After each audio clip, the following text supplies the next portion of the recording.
परिधि न्यूज़ द्वारा जो डॉक्टर्स डे पर श्रृंखला प्रसारित की जा रही है, जैसा आप सभी जानते हैं कि इस बार डॉक्टर्स डे की थीम है मास्क के पीछे के लोगों की सुरक्षा। और बैतूल जिला चिकित्सा के क्षेत्र में हमेशा से समृद्ध रहा है। यहाँ के चिकित्सकों ने समय समय पर अपनी सेवा के उम्दा उदाहरण प्रस्तुत किए हैं।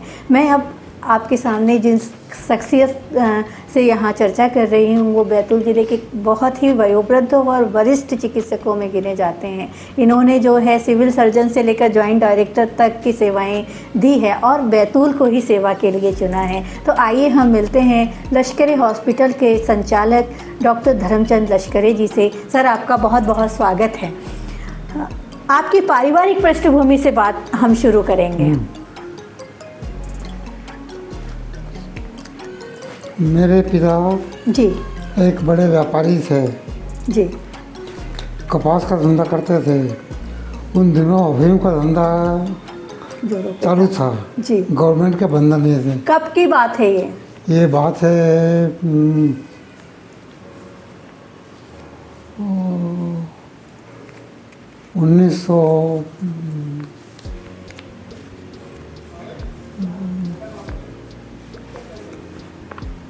1940 के बाद होना थी। 40 का 1930 की बात। अच्छा, 1930 की बात जी। तो आगे फिर? हाँ, तो गवर्नमेंट के रजिस्ट्रेशन के बाद में अफीम का धंधा बंद हो गया जी। खाली कपास का धंधा रहा। कपास के धंधे में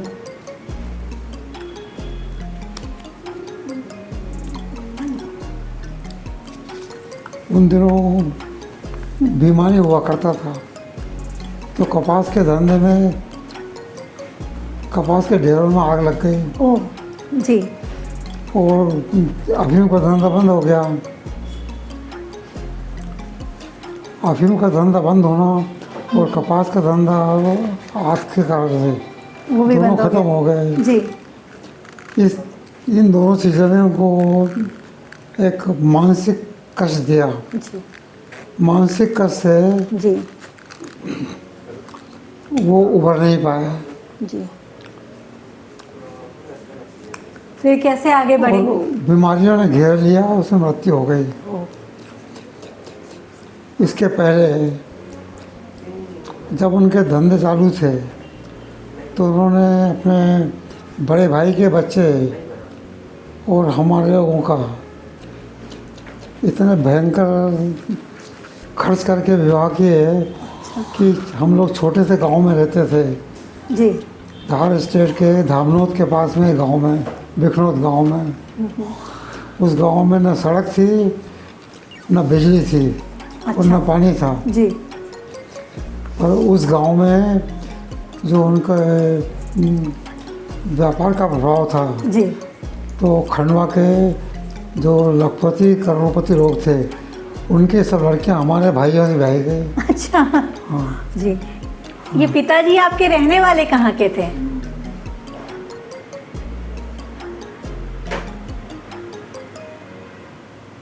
पिता रहने वाले वही बताए बिखनौद। बिखनौर, क्योंकि कपास होता था वहाँ, धार इसलिए। स्टेट से जी, बिखनौद जी, के रहने वाले थे। मैं अभी जानना चाहूँगी कि लश्करे हॉस्पिटल की स्थापना कैसे हुई?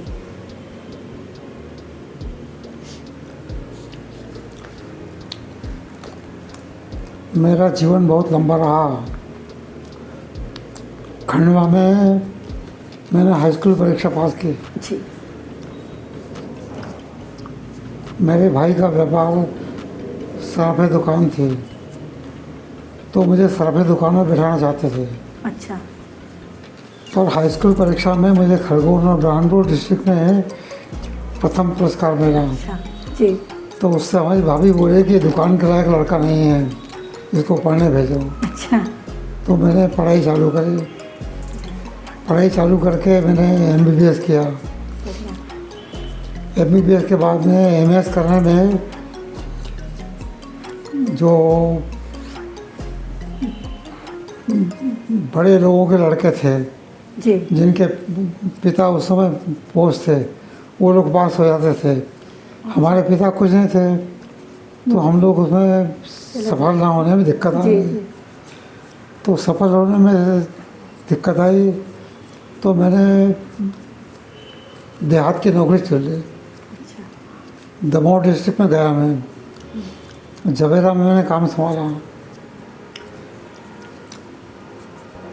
उस समय देहात में कोई डॉक्टर काम नहीं करते थे। यूनिसेफ से ढेर दवाइयाँ आती थी जी। फ्री बांटने के लिए, बांटने के लिए। मगर डॉक्टर लोग बांटते नहीं थे। मैं जब गया दवेरा में तो मैंने देखा इतनी दवाइयाँ हैं, कागज़ पड़े हैं।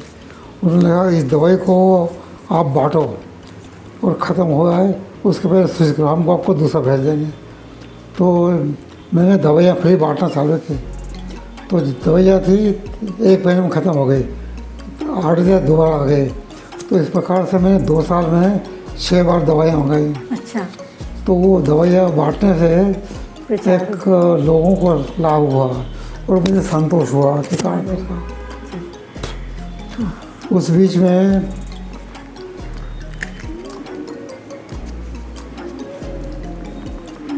जो वो पानी का साधन है, लोग बावड़ी का पानी पीते थे, बावड़ी में लोग नहाते भी थे, कपड़े भी धोते थे, पानी भी पीते थे। जी। तो लोगों को जो बीमारियां होती थी वो पानी के पीने से होती थी। जी। तो उसमें एक बीमारी नासू की होती है, नारू। नारू पाँव में से निकलता कीड़ा। हाँ, कीड़ा होता था। हाँ। तो वो बावड़ी में बैठ के पाँव डुबा देते थे। हाँ। तो गीले पानी से नारू निकलता था। वो लोग नारू के पानी पीते थे, उनको नारू हो जाते थे। जी। तो नारू के इलाज के लिए हमने बावड़ियों को बंद करवाने का प्रोग्राम चलाया। तो उससे दमोह जिले की बावड़ियाँ बंद हो गई, कुएँ चालू हो गए। कब की बात होगी ये? ये बात है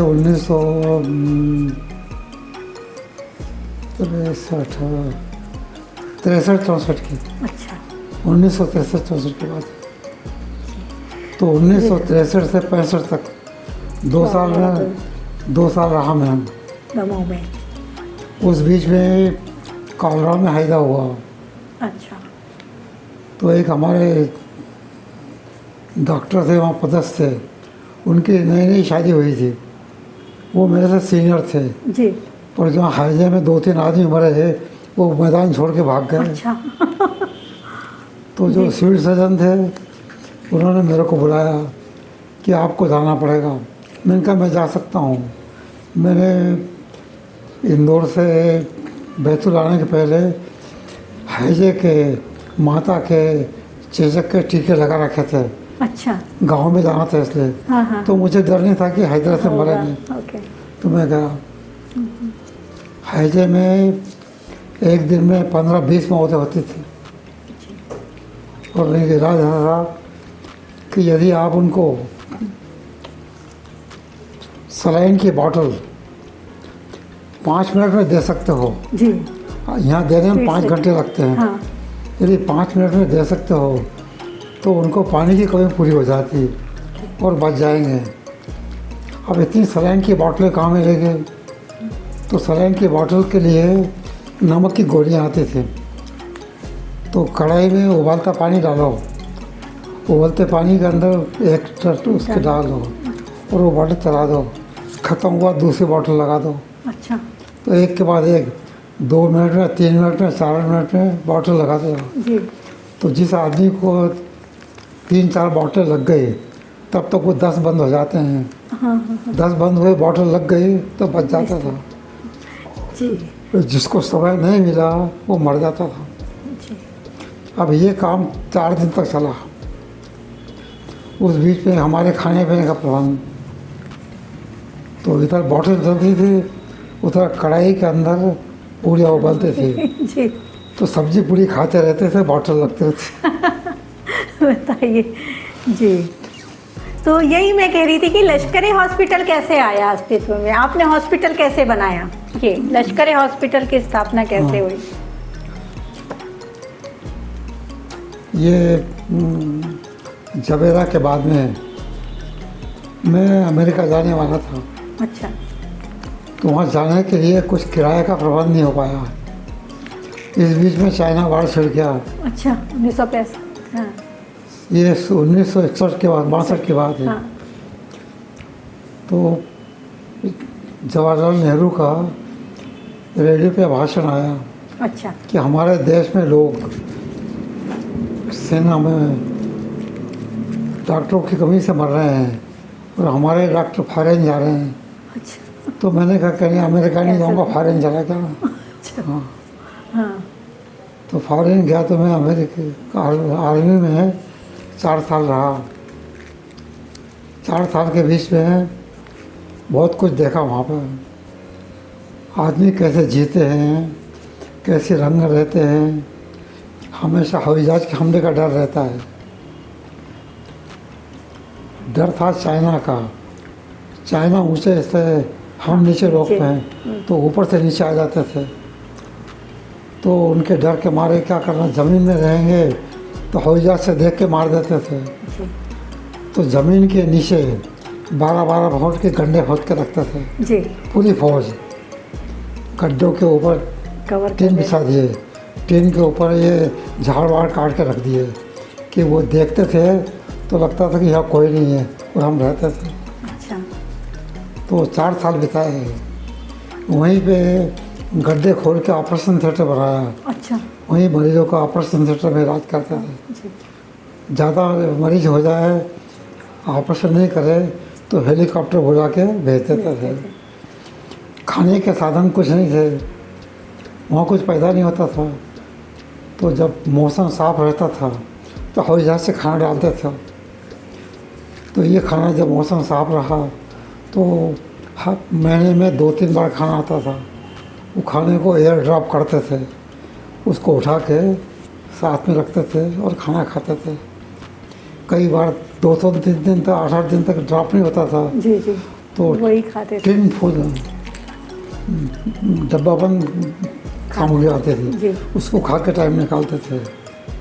बड़ा कठिन समय था। हाँ। जी। तो वहाँ पे क्या ठंडी जगह थी, तो लोग जो सिपाही लोग थे समझते थे कि बिना शराब के हम जी नहीं सकते। जी। तो उनको नियमित रूप से 2 ओंस शराब दी जाती थी। 2 ओंस शराब में उनका पेट नहीं भरता था, तो 2-3 लोग मिल जाते थे कि तू सबके मिल रहे, और फिर कल मैं पी लूँगा, परसों मैं पी लूँगा। उस बीच में उन्होंने सरकार को लिखा कि हमारा समाज शराब का कोटा बढ़ाया जाए। तो वहाँ से ऑफिसर आए तो मेरी राय पूछी कि शराब का कोटा बढ़ाएं क्या। जी। तो मैंने कहा कि मैं 2 साल से यहाँ पे हूँ, मैं शराब नहीं पीता। अच्छा। जो शराब पीते हैं उनका हिसाब रखता हूँ, किसने कितने पिए उसका पैसा ले के भी। जी। तो शराब का कोटा बढ़ाने की ज़रूरत नहीं है। जी। तो मैंने कहा कि मैं आपके लिख दूँगा कि शराब का कोटा मत बढ़ाना, तो ये लोग मार डालेंगे मेरे को। सही है। तो एक काम करो, आप मेरा यहाँ से ट्रांसफ़र कर दो और फिर शराब का कोटा बढ़ा। सही। जी। उन्होंने ठीक है, तो उन्होंने मेरा ट्रांसफ़र मेरठ कर दिया। अच्छा। वहाँ फौज में मेरे को रहने का कारण ये था कि फौज में मैं कोई लड़ाई के साथ नहीं गया था, एक देश सेवा के हिसाब देश से सेवा गया। के हिसाब से। और वहाँ देखा मैंने, अपने अमरिंदर सिंह का नाम सुना है, जी। पटियाला का प्रधानमंत्री क्या? था। हाँ। अमरिंदर सिंह के पिताजी महाराजा पटियाला थे। जी। और अमरिंदर सिंह फौज में मेरा जूनियर था। अच्छा। जब उससे मैंने पूछा कि तुम्हारे पिता ऑस्ट्रिया में राजदूत हैं हाँ। और तुम यहाँ क्यों आया, कि बिना फौज में आए सिख का कोई महत्व नहीं होता, इसलिए मैं आया हूँ। बहुत बड़ी बात है। जी। जी। जी। हाँ। फिर उसके बाद क्या हुआ? मैं आर्मी में आने से पढ़ाई में फेल हो गया। तो वहाँ पे एक मेजर थे, तो वो मेरे को पढ़ते हुए देखा करते थे। तो कहने लगे इस जंगल में किताबें इतनी पढ़ क्या करते हो। तो मैंने बताया कि मैं एमए से फेल हो गया था, आगे पढ़ना तो है। पढ़ाई कर रहा हूँ। तो उसने पूछा तुम्हारी परीक्षा कौन लेता है। मैंने कहा लखनऊ का एक डॉक्टर है, वो आता है परीक्षा लेने। तो बोला वो मेरा साड़ू भाई है। अच्छा। मेरा साड़ू भाई है, तुम परीक्षा देने जाओ बोले। तो उसने बोला वो आपको पहचानेगा कैसा? हाँ। मैंने कहा जब परीक्षा लेने आएगा ना तुम खड़े होकर सलाम मार दूंगा। जी। अच्छा, तो फिर हुआ, हाँ। एग्जाम दिया? वो परीक्षा लेने आया, मैंने सलाम मारा तो मेरा पास ना पक्का हुआ। अब जो हमारे साहब थे वो हमसे नाराज थे, जी। तो वो बोले कि देखो ये लड़का बहुत बदमाश है, मैंने उसको भगाया था, ये भाग के आर्मी चला गया, ये पास होने लायक नहीं है। तो वो बोले कि पास होगा तो यही होगा, बाकी कोई नहीं होगा। अच्छा। जी। तो ऐसे झगड़े में पास हो गए। जी। जब आर्मी छूटी तो सरकार में धांधली चलती थी, आए उन्होंने कहा आर्मी से आया पोस्टिंग कर दो। जी, कितना गजब है। जी। तो खंडवा के पास में अच्छा। बड़वानी जिले में एक स्थान है ऊन ऊन, ऊन। अच्छा। वहाँ पे दवाखाना बन रहा था, हाँ। वहाँ उन्होंने मेरी पोस्टिंग कर दी। जी। तो मैंने कहा कि यार ऊन में मैं क्या करूँगा, मैंने MS पास किया, इतने साल हो गए। तो वहाँ विधायक थे सकरगाह हैं, उनसे मैंने कहा, तो बोले चलो तुमको मैं भोपाल में गोविंद नारायण सिंह के पास ले चलता हूँ। जी। तो गोविंद नारायण सिंह मुख्यमंत्री थे, वहाँ ले गए। तो उसने बोला क्या काम है तुम्हारा? मैंने कहा मेरा कोई काम नहीं है, मैं तुम्हारी सरकार की बेवकूफ़ी बता रहा हूँ। मैं इतने साल करके आया और मेरी पोस्टिंग वहाँ कर दी। बोले तुम क्या चाहते हो? मैंने कहा मैं यही जगह चाहता हूँ जहाँ मैं काम कर सकूँ। उनने बुलाया, देखा बैतूल में जगह खाली है, जाओगे? कि मैं कहाँ जाऊँगा, तो मैं बैतूल आ गया। अच्छा, इस तरह बैतूल आप आए। जी, यहाँ पर सिविल सर्जन हाँ, रहे हैं। हाँ। जी। फिर? बैतूल आया, हमें अच्छा रहा, काम किया। फिर ट्रांसफ़र हो गया था, खरगोन गया, देवास गया, जी। दोबारा बैतूल आया। दोबारा बैतूल आया तो बैतूल में राजनीति बहुत बढ़ गई थी, लोग अपने साथ। कब की बात है जब आए? वाह, ये बात है 1980 की। अच्छा। पहले 5 साल यहाँ रहा, उसके बाद चला गया था। जी। जब दोबारा 80 में यहाँ आया तो यहाँ के नेता लोग बहुत नाराज थे मेरे। अशोक साबले, बालकिशन पटेल अच्छा, पट्टन। और एक और था, 3 लोग, ये बहुत नाराज थे कि किसी क्यों? तरह से इनको निपटा देना। क्यों? ये कामकाज चाहते थे और मैंने कहा काम नियम से होगा। वो बोले उसको नौकरी लगा दो। मैंने कहा वेटिंग लिस्ट में। एम्प्लॉयमेंट एक्सचेंज से नाम लेके आओ, हाँ। ये दवाई खरीद लो। मैंने कहा ये दवाई अच्छी नहीं है, तो इससे नाराज़ हो गए। तो इन्होंने यहाँ पूरे शहर में लश्कर हटाओ बैतूल बचाओ नारे लिखवा दिए। अच्छा। जी। तो मैंने कहा कि तुम्हारे नारे लिखने से कुछ नहीं कुछ होगा, नहीं होगा। जी। जाना रहना मेरे हाथ में है। मैंने नौकरी से इस्तीफा दे दिया। जी। जिस समय मैंने इस्तीफा दे दिया, मेरी तनख्वाह 3000 रुपये महीना थी। अच्छा। 3000। और उस दिन जहाँ मैंने यहाँ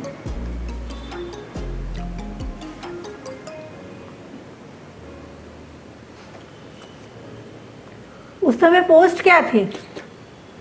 सिविल सर्जन था। ओके। हाँ, फिर इस्तीफा दे दिया? 3000 तनख्वाह थी। जी।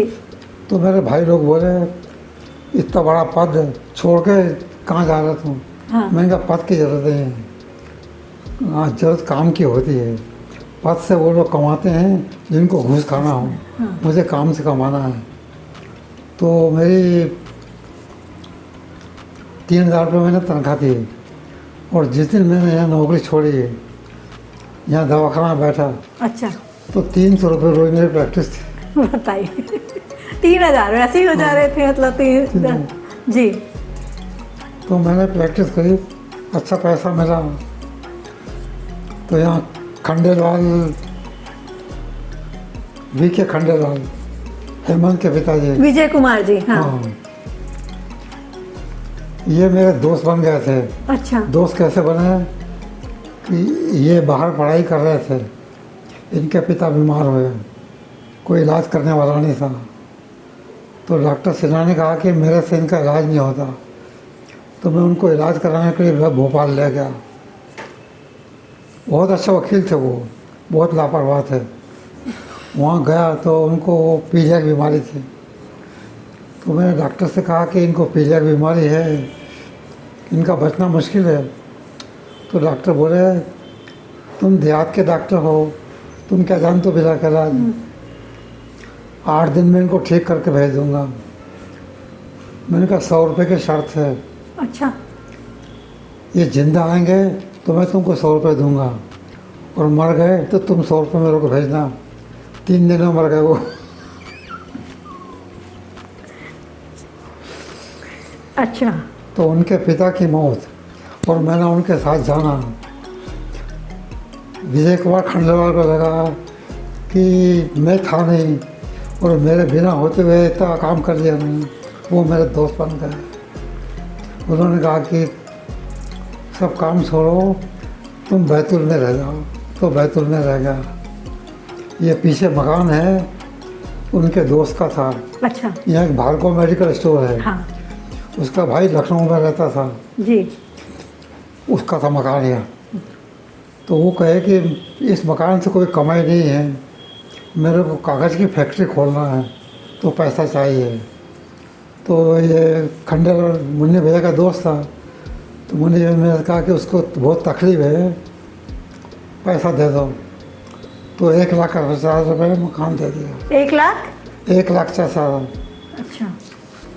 1,50,000 कहाँ से आया? तो उन दिनों नसबंदी के ऑपरेशन होते थे, जी। तो नसबंदी के लिए बाहर से सर्जन आते थे। हाँ। वो सारे शहर की औरतें इकट्ठी करके करते थे। एक दिन में 50-60 ऑपरेशन होते थे, पर बड़ी तकलीफ थी लोगों को लाना ले जाना ये वो। हाँ। तो मैंने कहा कि मैं नसबंदी सीख के आता हूँ। अच्छा। मैं गया, 8 दिन में नसबंदी सीख के आया। जी। फिर यहाँ मैंने एक टीम बनाई। एक सिस्टर पुष्पा तिवारी है, जी। रिटायरमेंट हो गई है। एक बुद्धू करके कंपाउंडर था, और एक श्यामराव करके हाँ। डायरेक्टर। एक टीम बनाई, उसमें ऑपरेशन करने का सामान, लेपर्सकोपी के मशीन जी। साथ में रखी, और सवेरे 4 बजे यहाँ से निकलते थे मोबाइल? गाड़ी से, हाँ। सब सामान रख के जी। टेबल पर रख के। तो साथ में मेरा और सिस्टर का खाना हमारी मिशन बना के रखते थे। जी। दोनों, बाकी लोग अपना खाना खुद लेके आते थे। जी। सबसे पहले यहाँ से जाते थे दामजीपुरा। हाँ। दामजीपुरा में अभी वहाँ का एमएलए कौन था? आ, इसका बाप एमएलए था उस समय वहाँ अच्छा। पे। जी। तो उसको हमने कहा कि हम आएंगे, एक स्कूल का कमरा हमको दे दो, और जितने भैया ऑपरेशन कराना चाहे उनको पहले तैयार करके रखना। तो सवेरे 5 बजे दमजर पहुँच जाते थे। बीच में नदी नाले, पड़ती थी। हाँ। नदी के अंदर कभी कभी घुटने में तैर के जाना पड़ता था, हाँ। तब पहुँच जाते थे। तो दमजीपुरा में 4-5 ऑपरेशन हो गए। वहाँ से लौट के आए तो नांदा में हो गए, नांदा से लौट के आए तो चिचोली में हो गए।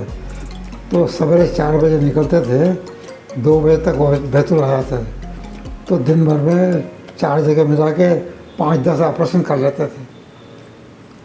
यहाँ 2 बजे आके अस्पताल का काम करके एक ऑपरेशन पे पैसा कितना मिलता था? 14 रुपये मिलते थे एक ऑपरेशन पे।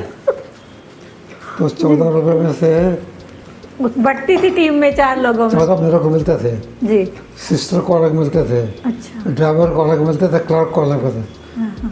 तो मैं 14 रुपये में से 2 रुपये में सिस्टर को देता था, अच्छा। 1 रुपये ड्राइवर को और कंपाउंडर को। तो जी। मेरे हाथ में 10 रुपए आते? 10 ही रुपये आते थे, जी। 10 रुपये आते। तो मैंने साल भर में 1400 ऑपरेशन करे,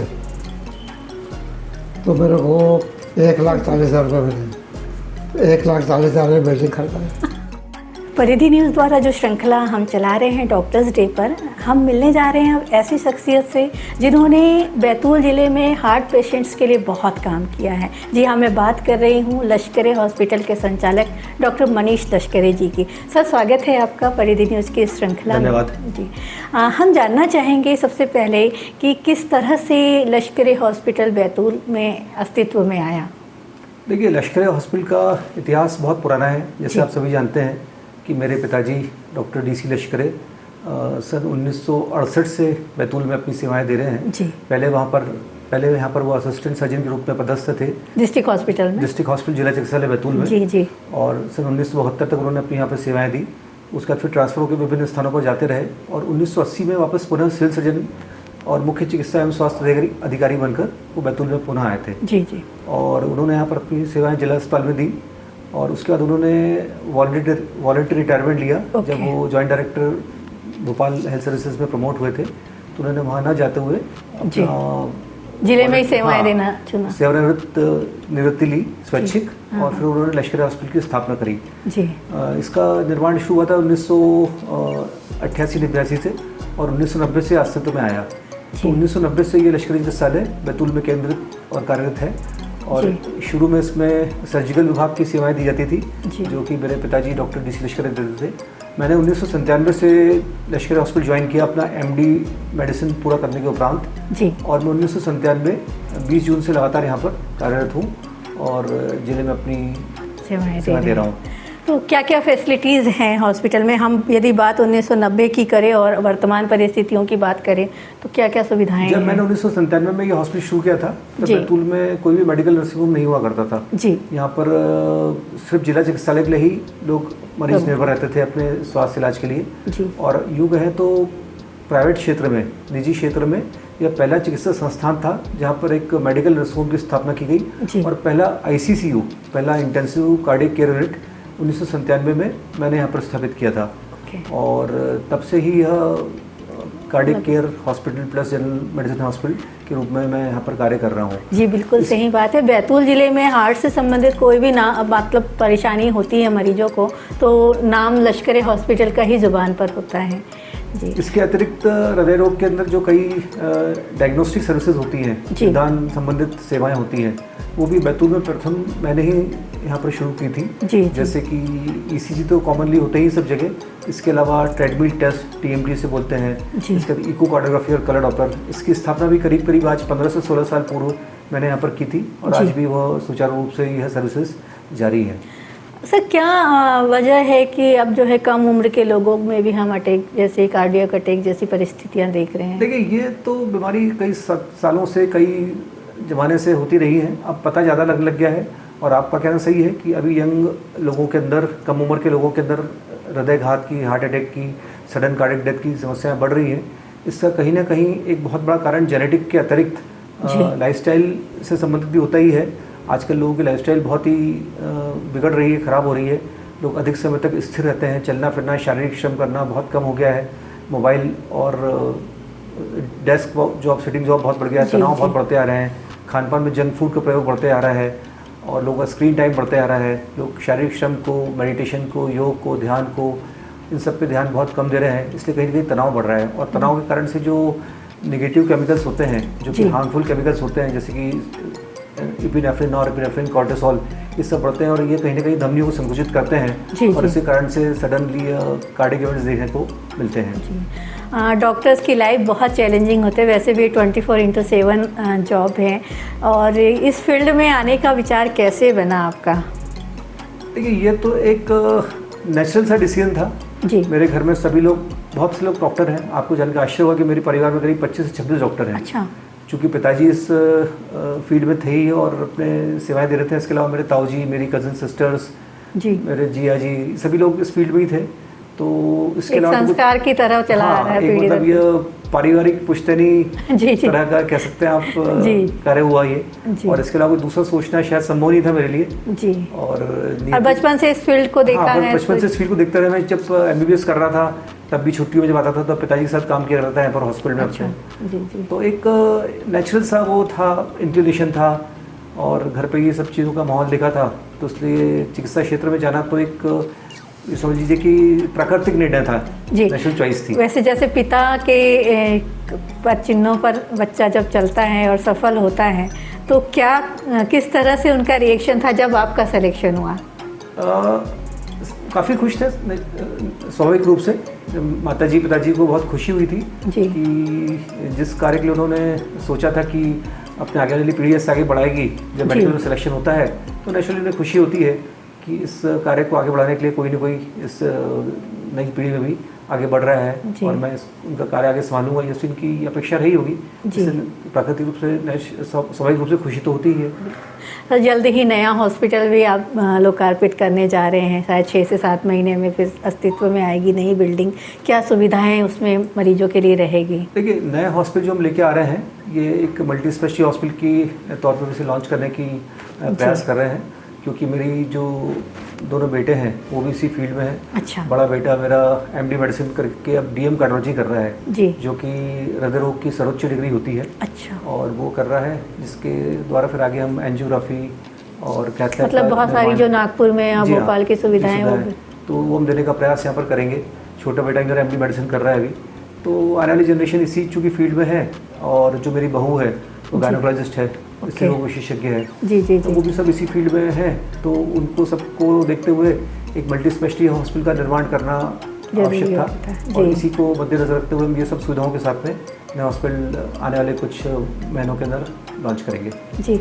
अभी तक के फील्ड में आपको कभी कोई ऐसा लगा कि ये बहुत बड़ा चुनौती भरा केस था और जिसको आपने बहुत सफलतापूर्वक? देखिए, चुनौती तो है ही, मुझे लगता है हर व्यवसाय में चुनौती है। आज कोई भी चीज़ सरल नहीं है, हर व्यवसाय जो लोग करते हैं चुनौती है, और चिकित्सा को व्यवसाय के साथ साथ एक मानवीय पक्ष भी इसके अंदर होता है। लोगों की अपेक्षाएं होती है, लोगों के दुख दर्द से हम लोग हमेशा डील करते हैं, इसलिए इसमें अपनी अपेक्षाएं लोगों से और ज़्यादा रहती है और इससे हमारी जिम्मेदारी भी अधिक बढ़ जाती है। तो चुनौती तो है ही, परंतु साथ में यदि किसी के आप दर्द को दूर कर सको तो उससे बड़ा कोई संतोष भी नहीं है। जी। तो यदि इसको आप चुनौती की तरह लेते हैं तो एक अलग बात है, और जिससे एक आप आत्मसंतोष से रहते हैं, सेवा के भाव से लेते हैं, तो ये बहुत आंतरिक खुशी देता है, मन को संतोष देता है, सुकून देता है। जी। कोई ऐसा केस बताइए ना जिसको ऐसा लगा था कि ये बहुत ही कठिन था और इसमें आशीर्वाद भी मिला ईश्वर का और डॉक्टर का प्रयास भी 100% रहा। बिल्कुल। जिससे एक बहुत ही रोचक पेशेंट था, एक दुर्ग के एक व्यापारी थे जी। दुर्ग के व्यापारी थे जो यहाँ बैतूल में शादी में आए थे किसी अटेंड करने के लिए, बारात में। अच्छा। रात को 2 बजे उनको सीने में दर्द हुआ और रात को 2 बजे मेरे यहाँ पे आए वो, और जब रात को 2 बजे उन्होंने उठ के देखा उनको, तो उनको हार्ट का अटैक था सीवियर। उनको हार्ट का अटैक तो बहुत से लोगों को आता है, उनका ट्रीटमेंट चालू हुआ और उसकी थोड़ी देर बाद उन्हें वेंट्रिकुलर फिब्रिलेशन नाम की एक बीमारी होती है, जिसके अंदर हृदय की गति बढ़ के 70-80 से बढ़ के सीधे 200, 250, 300 तक पहुँच जाती है और हार्ट स्टॉप होता है। तो वो स्थिति का निर्माण हुआ अचानक से रात को 2-2:30 बजे के आसपास। उन्हें इलेक्ट्रिक का शॉक दिया गया, पेशेंट ठीक हो गया, और रात को 2:30 बजे से लेकर सुबह 7 बजे तक वो पेशेंट कम से कम 5 से 6 बार वेंट्रिकुलर फिब्रिलेशन में गया जी। और उसे 6 बार बिजली के शॉक देने पड़े। मतलब मैं पूरी रात उसके बेड के पास खड़ा रहा, और जैसे जैसे पेशेंट शॉक में जाता रहा उसे इलेक्ट्रिक के शॉक देता रहा, जैसे जैसे VF मतलब हार्ट अरेस्ट में जाता रहा वो उसे इलेक्ट्रिक के शॉक देता रहा, डिफिब्रिलेट करता रहा, और अंततः ऐसे पेशेंट बहुत कम बचते हैं, परंतु वो पेशेंट अच्छा हुआ और यहाँ से स्वस्थ होकर चल के अपने घर गया। जी। तो ये एक बहुत ही चैलेंजिंग किस्सा था और केस था। और जब ये पेशेंट एंजियोग्राफी करने के लिए नागपुर गया तो वहाँ के डॉक्टरों ने तक दांतों तले उंगलियां दबा ली कि ऐसा कैसा संभव हो सकता है, ऐसा हुआ। परंतु वो एक उदाहरण था और मेरे लिए एक बहुत ही चुनौती भरा केस था, और इसमें ईश्वर का साथ कहीं ना कहीं निश्चित रूप से था, जिसके कारण से पेशेंट बच पाया। चलते चलते जानना चाहेंगे कि हार्ट केयर के लिए लोगों को क्या सावधानियां रखनी चाहिए और किस तरह से अवेयर होना चाहेंगे? देखिए, सबसे बड़ी चीज़ है हार्ट केयर के लिए आपको सक्रिय रहना चाहिए। आजकल निष्क्रियता सबसे बड़ा कारण हो गया है हार्ट की डिसीजेज बढ़ने का, ब्लड प्रेशर बढ़ने का, मोटापा बढ़ने का, डायबिटीज़ बढ़ने का। तो सक्रियता सबसे ज़रूरी है। आपको प्रति हफ्ते 150 मिनट व्यायाम कम से कम करना बहुत ज़रूरी है। 150 मिनट व्यायाम किसी भी रूप में, आप चाहे साइकिलिंग करें, जॉगिंग करें, वॉकिंग करें, स्विमिंग करें, जिम जाएं, दौड़ें, यह ज़रूर करिए। खान पान पर नियंत्रण रखिए, आप नमक की मात्रा कम से कम रखिए। 5-7 ग्राम नमक प्रतिदिन से अधिक नहीं लेना चाहिए आपको। यदि आप ब्लड प्रेशर है तो और इसका विशेष ख्याल रखना चाहिए। इसके अलावा हाई कार्बोहाइड्रेट युक्त, अधिक वसा युक्त भोजन नहीं करना चाहिए।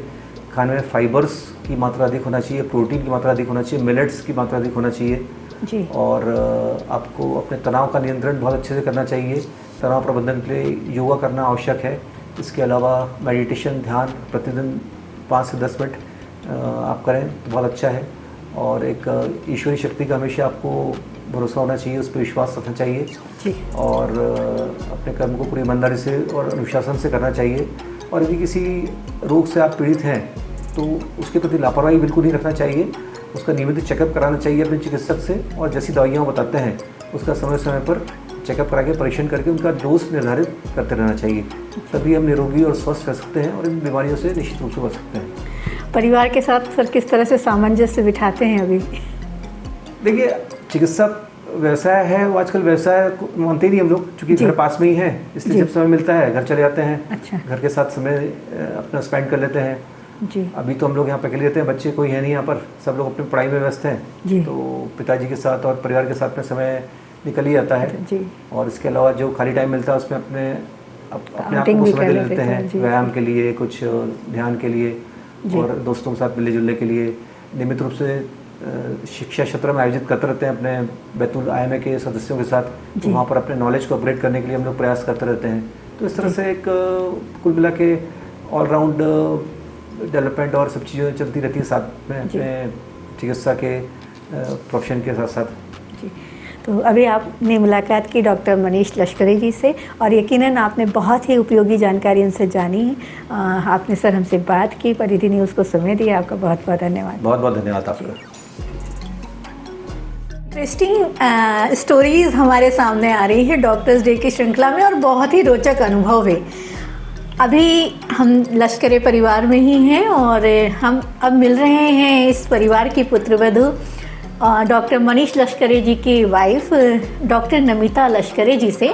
मैम, बहुत बहुत स्वागत है परिधि की श्रृंखला में आपका, और जानना चाहेंगे चिकित्सा से जुड़े आपके अनुभव के बारे में। आप जनरल फिजिशियन भी हैं, तो किस तरह से आप सपोर्टिव रही है लश्करे हॉस्पिटल के लिए?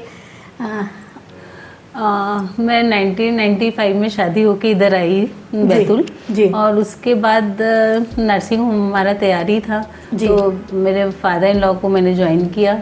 हस्बैंड मेरे 2 साल बाहर रहे MD करने के लिए, और बस इनके साथ फादर इन लॉ के साथ रहते रहते मैंने उनसे अनुभव लिए। जी जी। और उसी पर हम जिस मेहनत और कड़ी मेहनत से वो काम करते थे और हम लोग उसी को आगे बढ़ा रहे हैं। जी। क्या मतलब लगता है कि जैसे वुमेंस इन डॉक्टर की फील्ड में आ रही हैं, अब काफ़ी अच्छी लोग पहले ज़रूर मानते थे ये चैलेंजिंग जॉब है, लेकिन अभी की परिस्थितियों में आप क्या देखते हैं? नहीं, वुमेन्स को घर का सपोर्ट रहे, घर के ग्रैंड पेरेंट्स का सपोर्ट रहता है तो डेफिनेटली उसके लिए वर्क करना बहुत इजी होता है। हाँ जी। परिवार का सपोर्ट रहता है, और जैसे कि वुमेन्स भी एज ए डॉक्टर जब आती हैं फील्ड में तो एक सबका मतलब मेंटल मेकअप भी ऐसा रहता है कि she is not a house wife, कि उनको एक मतलब घर पे ही रहना है। तो वो जब दोनों मतलब घर के लोगों का और उसका प्रोफेशन का सामंजस्य ऐसा बैठता है कि शी मूव्स और बहुत इजी हो जाता है लाइफ को आगे बढ़ाना। मैम, आपके मायके की पृष्ठभूमि किस तरह की है? मेरे मायके की पृष्ठभूमि में मैं ही एक एक्सेप्शनल हूँ जो अच्छा। कि मतलब थोड़ा चिकित्सक फील्ड में आई हूँ, अदरवाइज मेरे यहाँ सब लोग पक्के बिजनेसमैन हैं। अच्छा। तो आपका रुझान कैसे हुआ डॉक्टर फील्ड में? वो एक्चुअली ऐसा रहता है ना कि जो पेरेंट्स रहते हैं उनकी इच्छा तो रहती है, हर पेरेंट की मेरे देखा जाए तो एक इच्छा रहती थी पहले कि एक घर में कोई डॉक्टर रहे और एक वकील रहे, इंजीनियर रहे, इस टाइप का रहता था। तो ये मेरे फादर का एक सपना था कि मतलब मेरी बेटी थोड़ा सा डिफरेंट जाए और पढ़े। अच्छा, तो मतलब आपने पापा के सपने को साकार किया। जी। जब आप बैतूल में आई ब्याह कर और हस्बैंड का मतलब MS करने के लिए, MD करने के लिए वो बाहर चले गए, तो उस समय कैसे सामंजस्य बना? इसके लिए तो मैं अपने आप को बहुत खुशकिस्मती समझूंगी कि मेरे जो फादर इन लॉ और मदर इन लॉ थे उन्होंने कभी मेरे को इन लॉ वाली फीलिंग ही आने नहीं दी। मतलब मुझे कभी पहले दिन से ही नहीं लगा कि मैं इस घर में मतलब अपने हस्बैंड के बिना कैसे रहूँगी। मतलब हर उसमें मेरा मतलब क्योंकि मूड फ्लक्चुएशंस तो होते ही हैं शुरू में, तो उसमें उन लोगों ने मुझे as a friend as a मतलब अपने घर के मम्मी पापा, इन लॉज जैसे नहीं, मदर फादर जैसा ट्रीट करा और रखा भी, और आज भी वैसा ही रखते हैं जी। इसीलिए मेरे को कभी लगा नहीं कि मैं मायके में हूँ या ससुराल में हूँ। ये बहुत ही अच्छी बात और है। प्लस थोड़ा सा मोबाइल भी रहते थे, हाँ। पेजर सिस्टम था उस टाइम, और तो बात हो जाती थी, तो वो भी एक कनेक्टिविटी का सोर्स रहता है ना, तो जी, जी, अच्छा जी। लगता है। और हस्बैंड ऐसे थे कि जैसे वहाँ से छुट्टी मिलती थी तो 15-20 डेज में एक बैतूल भोपाल राउंड लगा लेते थे। अच्छा, जी। तो आप क्या अंतर देख रहे हैं चिकित्सा के क्षेत्र में, जैसे 95 के बाद अब अगर पिछले 10-15 सालों में काफ़ी कुछ बहुत चेंजेस आए बैतूल में। जब मैं यहाँ 95 में आई थी, हार्डली 4 हॉस्पिटल्स हुआ करते थे। जी। एकदम आप भी जानते हैं, नामी बिल्कुल, हॉस्पिटल्स थे।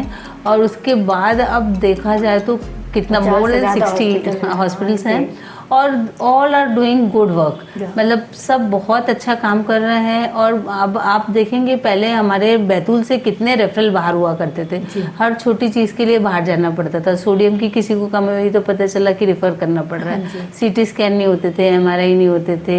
अच्छा, मतलब किसी को सांस की तकलीफ है, वेंटिलेटर्स लगते थे। हाँ, मेडिकल के मामले में तो बहुत अच्छा मतलब डॉक्टर्स आए हैं बैतूल में, और बहुत अच्छा काम कर रहे हैं सब लोग मिलके, इसीलिए बहुत डिफरेंस है। जी। बहुत डिफरेंस आपके ससुर जी काफ़ी सारी सेवाएं उन्होंने चिकित्सा के क्षेत्र में दी है, और जब बैतूल बहुत पिछड़ा था उस समय की भी यदि हम बात करें, उन्होंने सेना में भी सेवाएं दी हैं।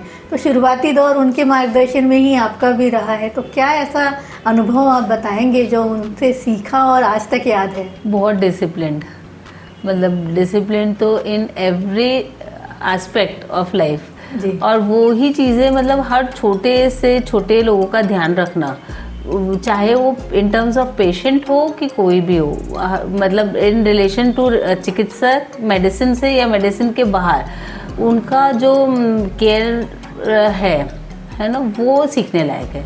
और care to the patient also, मतलब आज भी नाउ इज 93 और वो हॉस्पिटल अब नहीं जाते। हमने कोविड से थोड़ा सा रेस्ट्रिक्ट कर दिया था हॉस्पिटल जाना, बट स्टिल हम हॉस्पिटल में बैठते हैं तो एवरेज में 2 लोग हमसे आज भी दादाजी के बारे में पूछते हैं। अच्छा। बड़े सर के कि हाउ इज़ ही, कैसे हैं, उन्होंने हमारा हिस्टेक्टोमी किया था, उन्होंने हमको ऐसा किया था, और उनके कारण आज हम यहाँ हो गए, और ऐसा हो गया। तो मतलब उन्होंने नाम बहुत कमाया है। जी। और वैसे भी लश्कर हॉस्पिटल का नाम आज भी जो है लोगों की जुबान पर पहले आता है, क्योंकि बहुत वर्षों से सेवाएं हैं जिले में दे रहे हैं।